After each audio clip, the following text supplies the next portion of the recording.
que está en el sur de Nepal, en la frontera con India, en un lugar que hoy se llama Lumbini. Se puede visitar. Buda era el hijo de un rey, del rey de esa zona, que era un rey bastante poderoso, si se quiere, en esa región, y que tuvo una particularidad que era que no podía tener hijos, no podía tener hijos varones. Entonces él estaba preocupado por qué iba a pasar con su legado. Estuvo muchos años intentando, tenía muchas mujeres y demás, no podía tener hijos. Entonces una vez hizo como una gran puya, una gran ceremonia. Él era hinduista, ¿está bien? Estamos hablando 500 años antes de Cristo, ¿no? Él hizo una gran ceremonia, llamó un montón de sadhus, que son los renunciantes materiales, los grandes yogis, que bajen del Himalaya, que venga todo el mundo para hacer una gran puya para poder tener un hijo varón. Vino gente de los Himalayas, de todos lados vinieron, hicieron días y días de puya, días de ceremonia, ofrecimientos a los dioses, etcétera, etcétera. Y ahí se acercó uno de estos sadhus al rey y le dijo, bueno, después de todo esto que le has entregado a los dioses, sí vas a poder tener un hijo, veo que vas a poder tener un hijo, lo que veo es que él va a ser o un gran rey o un gran sadhu, que era un renunciante material, o un gran santo, un gran yogi, lo que quieras, después la palabra cambia, ¿no? Entonces le dijo, pero ahora vas a tener un hijo varón. A los 9 meses nació un hijo varón, que le puso Siddhartha Gautam, es el nombre de esa persona, y entonces el rey dedicó toda la infancia de Siddhartha Gautam a que sea un gran rey, ¿verdad? Lo educó para que sea un gran príncipe en las artes, en la filosofía, en la escritura, en todo lo que un príncipe tenía que tener, y nunca lo dejó ver más allá de lo que era el reinado, ¿verdad? Siempre lo cuidaba para que nunca se le vaya, entonces lo dejaba siempre en lugares lindos, con todas las riquezas, ¿verdad? Tanto así que Siddhartha Gautam se llevó a casar y a tener un hijo, pero se dice que en su momento ya tenía 28, 29, 30 años, tenía todo, estaba listo para ser rey, pero que no sentía satisfacción, ¿no? El tipo no estaba feliz con todo lo que tenía. Sentía que algo más había. Y ahí se da una historia de que yendo del palacio principal al palacio de verano, él en una de esas peregrinaciones ve un hombre enfermo, que nunca en su vida, casi 30 años, nunca en su vida había visto la enfermedad, ¿no? ¿Qué sé yo? La gente enferma. Después en otro traslado de eso le aparece iban trasladando un muerto, ¿no? Iban trasladando un muerto, la muerte, una procesión, la muerte, ¿qué será eso? Entonces empezó a preguntar un montón de cosas, vio la enfermedad, vio la muerte, vio una persona pobre, ¿cómo será eso? Empezó a preguntar un montón de cosas, hasta que una noche Siddhartha Gautam decidió salirse de esa reunión, escaparse de esa vida. Abrió la ventana, había pedido a su mano derecha que le deje el caballo listo. Abrió la ventana, abandonó a su mujer, a su hijo y se fue del reinado.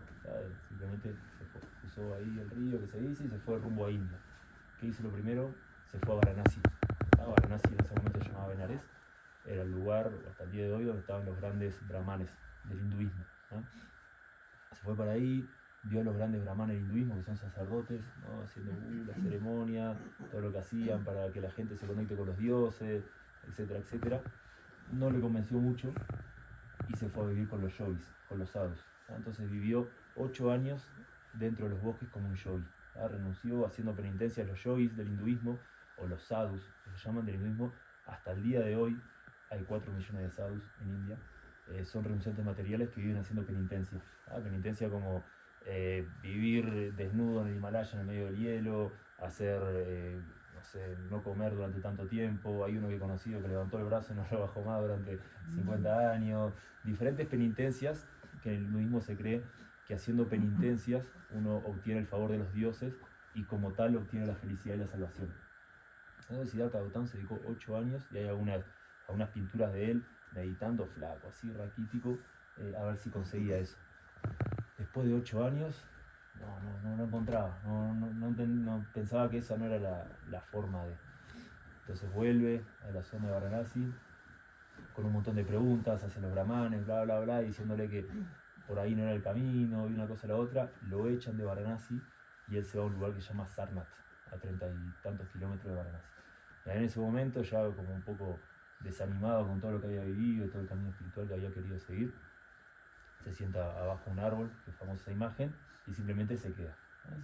No busca más. En ese momento se dice, cuando Siddhartha Gautam, no buscó más. Dejó de hacerse preguntas y simplemente se quedó en ese momento.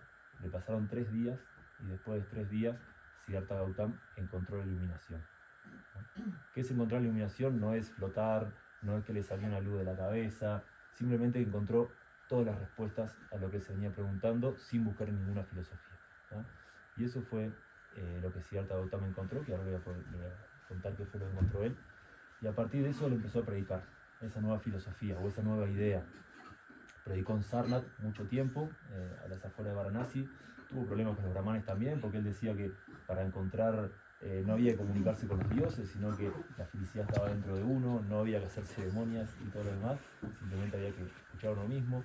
Empezó a predicar, se hizo muy famoso, y después murió a los 80 y tantos años en Bodh Gaya, en India. Así que Siddhartha Gautama fue una persona que vivió y que el registro de su vida está ahí. Fue 500 años antes de Cristo, es decir, fue antes de Jesús.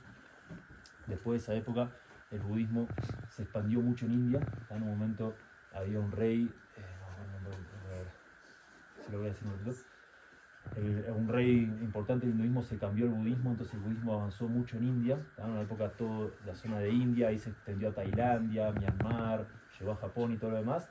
Pero después en el 1600 vino la invasión islámica a India, entonces con la invasión de los mogoles, el Taj Mahal, Delhi, todo eso que van a ver los que van a India, los mogoles empezaron a venir trayendo el Islam de vuelta, el budismo empezó a morir, se fue corriendo cada vez más hacia el este, y después cuando este reinado islámico terminó, volvió a renacer el hinduismo. Pero el budismo sí que tuvo una gran época de auge, pero después desapareció tanto en India como en Nepal. El budismo en un momento desapareció. Entonces el budismo fue migrando hacia la zona de Myanmar, Tailandia, llegó a Japón, y después en el siglo VII llegó al Tíbet.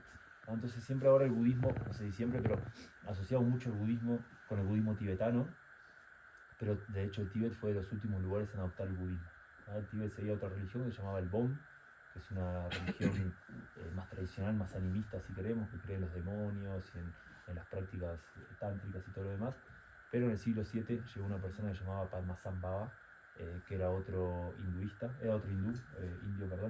que creía en el budismo, pero era budista, hinduista, y él llegó como a traer la palabra de Buda al Tíbet, y él convirtió al primer rey de Tíbet, que se llamaba Tsosen Gampo, que era el rey del Tíbet, lo convirtió al budismo, y ese fue el primer Dalai Lama, el primer rey del Tíbet.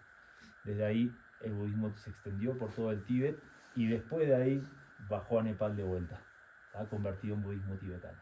Entonces por eso la zona baja del Nepal no sigue el otro budismo más anterior, sino que en Nepal el budismo desapareció un tiempo, si bien Buda nació acá, y volvió por los Himalayas por el norte transformado en budismo tibetano. ¿Bien? ¿Qué enseñó Buda? Ahora el budismo tiene un montón de cosas, se hizo una religión aparte, lo mismo que pasó con el cristianismo. Después que murió su persona, 500 años después, 300 años después, las personas empezaron a darle interpretaciones, empezó a mezclar con un montón de cosas. Ahora voy a explicar después cómo el budismo tibetano llegó a esto. Pero Siddhartha Gautama, cuando descubrió, se iluminó y encontró la verdad, la gente venía, Siddhartha, ¿cómo estás tan iluminado? ¿No? Encontraste la satisfacción absoluta. Siempre vean, yo le decía a uno de ayer, cada uno interpreta como quiera, pero el budismo no busca la felicidad. Estar feliz todo el tiempo, estar riéndose todo el tiempo no es posible, pero estar satisfecho todo el tiempo sí es posible.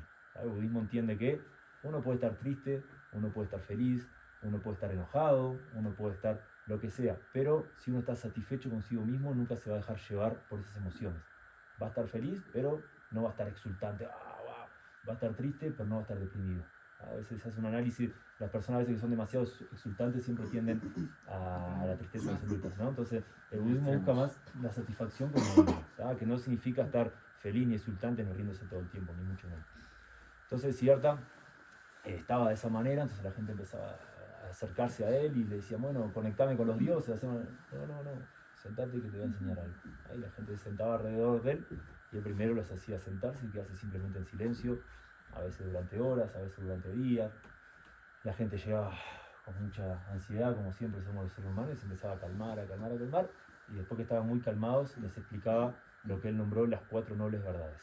Ahí son las 4 cosas que descubrió Siddhartha Gautama. ¿Alguien las conoce? ¿No? 4 nobles verdades. Primero, ¿qué descubrió Siddhartha? Toda la vida es sufrimiento. El tipo pensó, 8 años en el bosque, toda la vida, y se dio cuenta, desde que nacemos los humanos estamos sufriendo. Cuando somos bebés, llora porque tiene hambre. Cuando somos adolescentes, no sé qué por otra cosa, que los padres, cuando somos adultos, ¿por qué esto? ¿Por qué tengo que hacer lo otro? Porque tengo hambre, porque ahora son 7 kilómetros, son 11, llegaré, no llegaré. Siempre estamos sufriendo con diferentes cosas y cuando estamos bien siempre estamos buscando algo más para estar sufriendo. A grandes rasgos, a gran escala o a menor escala. Pero él descubrió que toda la vida es sufrimiento. Desde que nacemos, los humanos estamos sufriendo, por una cosa o la otra. Después se puso a pensar, ¿por qué será esto? ¿No? Y él encontró que la base del sufrimiento, la causa del sufrimiento son los deseos. Siempre estamos deseando. Estoy deseando llegar al campo base, estoy deseando comer un asado, estoy deseando ver a mi hija. Siempre estamos deseando algo más. Segunda noble verdad. ¿Está bien? Toda la causa del sufrimiento son los deseos. Perfecto, son los deseos. ¿Cómo hacemos para minimizar eso? La única forma de eliminar el sufrimiento es minimizando los deseos. No haciéndolo desaparecer. Y eso es un concepto bien importante de lo que dijo Siddhartha Gautama. No dijo desaparecer los deseos, convertirse en sadhu, sino minimizar los deseos. Tercera verdad. Y después la cuarta verdad, la única forma de minimizar los deseos es seguir el camino del Dharma, o el camino noble óctuple. Ahora voy a explicar qué es. Entonces, 4 nobles verdades. Primero, toda la vida es sufrimiento. Segundo, la causa del sufrimiento son los deseos. Tercero, la única forma de eliminar el sufrimiento es minimizando los deseos. ¿Cómo minimizo los deseos? No puedo un día para otro, me voy después de acá, listo, no voy a desear más. Ya está, voy a desear menos. No va a funcionar, a largo plazo no va a funcionar. Siddhartha Gautama lo que decía es que la única forma de desear menos es seguir el camino noble de óctuple, que son 8 acciones que hacemos durante todos los días, que es el hablar, el trabajar, las intenciones, las relaciones humanas, el comer, todo lo que hacemos en el día a día que esté bien intencionado, es decir, seguir el camino del Dharma. Todo lo que hagamos en nuestra vida, hacerlo correcto. Eso es lo que dijo Siddhartha Gautama. Si yo hago mi vida siempre lo correcto, me relaciono con alguien en el trabajo, tengo 2 opciones. Una me favorece a mí y la otra lo correcto. Listo, hago lo correcto. Tengo que hablar con alguien, decirle algo, uno es lo más fácil y lo otro lo correcto. Voy a decir lo correcto. Si siempre hago lo correcto, sigo el camino del Dharma, Siddhartha Gautama lo que dijo es que me voy a sentir satisfecho conmigo mismo, y al sentirme satisfecho conmigo mismo voy a desear menos, porque voy a estar bien. Y al desear menos, simplemente voy a sufrir menos y por ende voy a ser más feliz o voy a estar más satisfecho con todo lo que me rodea. Esas son las 4 nobles verdades, son muy sencillas y eso es lo que enseñó Siddhartha Gautama, y así se ganó miles de seguidores alrededor del mundo, y después de eso, cuando él falleció, se creó una religión que probablemente no era lo que él quería, o no lo sé, pero bueno, él no construyó monasterios, él no construyó iglesias, no construyó estupas, él no construyó nada de eso, lo construyeron los humanos después que él murió. Pero así que 4 nobles verdades. Cuando el budismo llega a Tíbet, se mezcla con el Bom. El Bom era como las tradiciones locales que estaban allá, y ahí empieza el budismo tántrico. En el budismo hoy hay 2 grandes escuelas, el Mahayana y el Theravada. El Theravada es la escuela de Myanmar, Tailandia, todos esos lugares ahí han ido, siempre llegan y está Buda, Siddhartha Gautama ahí. Ahí hay muchos más monjes que lo que ven en estos lugares, por ejemplo. Entonces, en la escuela de Theravada se cree que para alcanzar la iluminación uno tiene que ser monástico. Solo los monásticos, solo los renunciantes materiales pueden llegar a eso. Esa es la escuela del Theravada. En la escuela del Mahayana, que es la gran escuela, Maha significa gran, en la gran escuela es una escuela mucho más abierta, mucho más flexible, y ahí hay un montón de subescuelas dentro de la cual está el budismo tibetano. En el Mahayana se cree que no necesito ser un monje para alcanzar la iluminación, ni siquiera necesito estar sentado y estar meditando todo el día. Puedo seguir si sigo el camino del medio. Buda hablaba mucho del camino del medio. Siempre el camino, las 4 nobles verdades, él hablaba del camino del medio. No había que irse a ningún lado de los extremos. Entonces, el Mahayana toma esa enseñanza para decir que podemos seguir teniendo una vida normal. Por eso Lama estaba ayer con nosotros cuando fuimos a comer con los porteadores, estaba tomando un Roxy, porque puede seguir teniendo una vida normal y aún así estar satisfecho consigo mismo, y aún así ayudar a los demás, y aún así ser un ser espiritual. Porque la vida es la vida. Por eso los budistas sí que comen carne, sí que los monjes de esta escuela sí que tienen esposas, tienen hijos, toman alcohol y todo lo demás, pero no se van a un extremo. No van a estar toda la noche tomándose 1000 birras, ni lo que sea, ¿no? Camino al medio, y ese es el camino que podemos aplicar nosotros. Por eso el budismo tibetano ha tenido tanta aceptación en el mundo occidental, por eso el Dalai Lama es tan famoso, porque él dice que no hay que renunciar a nada, sino que puedo seguir mi vida, puedo incluso tener, los americanos les gusta mucho budismo tibetano, pueden seguir teniendo su vida empresarial y todo lo demás, pero pueden hacerlo según el camino del Dharma y hacerlo bien y aún así estar satisfecho consigo, ¿no? En el budismo tibetano se mezcla el Bon, que es todo lo que es de demonios y mágico, ¿no? Y ahí viene el budismo tántrico. Por ahí todos escuchan del tantra. A veces cuando hablamos del tantra uno solo piensa en el sexo, pero hay un montón de prácticas tántricas. Las prácticas tántricas son prácticas que se aplicaban antes en el Bon y se entiende que son prácticas que ayudan a uno a hacer un camino corto para sentirse bien, para que sepa hacia dónde tiene que ir, ¿no? En el budismo se cree que cuando uno está satisfecho consigo mismo va a sentir ese éxtasis que uno siente, no lo sé, cuando tiene sexo y cuando tiene un orgasmo. Ese momento, por eso las prácticas tántricas incluyen sexo, va a sentirse de esa manera, pero todo el tiempo. Entonces se usan ciertas prácticas para que uno sienta eso en un momento, pero de una forma artificial, para que después, estando sobrio, digámosle, sepa hacia dónde ir. Por eso usan un montón de prácticas intermedias. La ceremonia que vamos a hacer ahora, o que se hace en el budismo tibetano, es una ceremonia tántrica también. Es una ceremonia que van a ver que el lama, él lee un montón de textos, que lee textos, pero que los repite, no está diciendo algo, pero no está diciendo nada para nuestros oídos, quizá para sus oídos también, no lo sé, está en sánscrito, pero no importa lo que dice, sino que importa el sonido.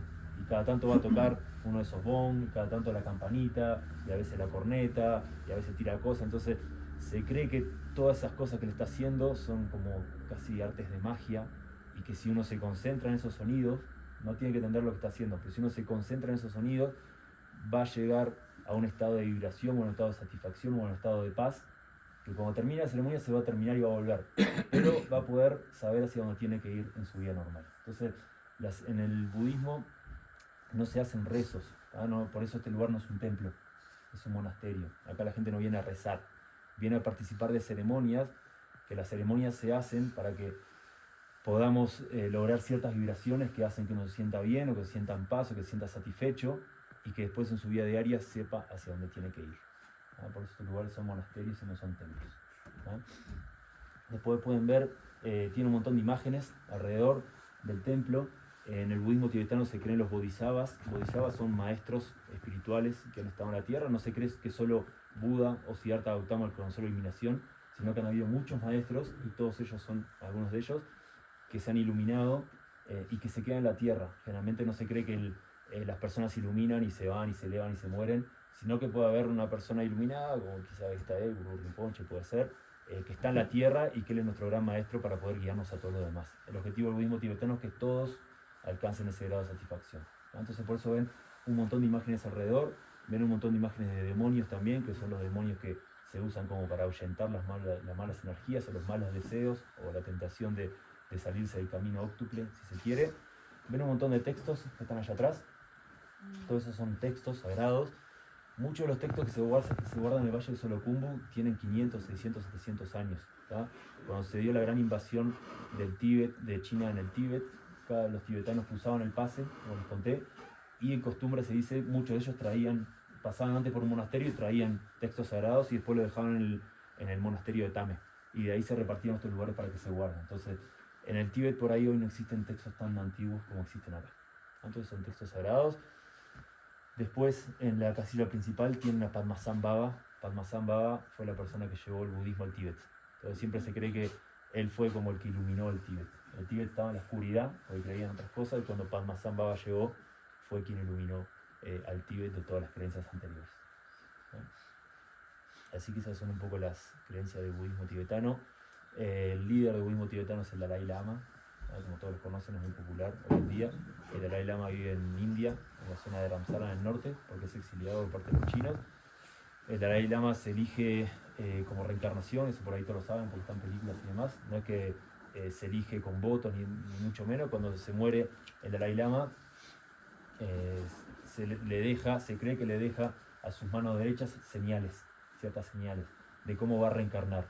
Entonces con esas señales, que están siempre, son enigmáticas, están en un poema o en alguna cosita, lo que sea, sus manos derechas, que son simplemente 4 o 5 monjes, tienen que salir por todo el Tíbet a buscar la reencarnación.